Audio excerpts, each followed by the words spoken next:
রাতে কারো পায়ের শুনলে ভুলেও দরজা খুলবেন না, কারণ কখনো কখনো বাইরে যে দাঁড়িয়ে থাকে সে মানুষ নাও হতে পারে। আমাদের মামা বাড়ি গ্রামে, বাড়ির পাশে বড় একটি আম গাছ আর সামনে লম্বা একটা রাস্তা।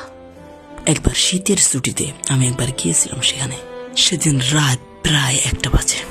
তখন বাড়ির দরজার বাইরে কেমন যেন খট খট শব্দ আসে। আমার মামা জিজ্ঞেস করলো কে। বাইরে থেকে একটা কণ্ঠ এলো, বলে আমি রিপন, দরজা খুলেন। রিপন ছিল আমাদের পাশের বাড়ির লোক। মামা যখন দরজা খুলতে যাচ্ছিলেন তখন হঠাৎ নানি বললেন, একটু থামো, দরজা খোলো না। নানি দরজার ফাঁক দিয়ে বাইরে তাকালেন, তারপর ধীরে ধীরে বললেন, দরজা খোলো না। মামা তো অবাক হয়ে গেল, জিজ্ঞেস করলো কেন। নানি ফিস ফিস করে বললেন, রিপন হলে তার পা মাটিতে থাকতো, কিন্তু ওর পা তো মাটিতে নেই। আমরা সবাই চুপ করে রইলাম। কিছুক্ষণ পর দরজার বাইরে পায়ের শব্দটা ধীরে ধীরে কমে যায়। সকালবেলা খবর এলো, রিপন তো আগের রাতেই অন্য গ্রামে ছিল।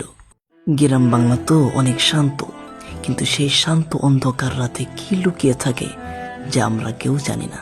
তো আজকের গল্পটা আমার প্রথম ছিল।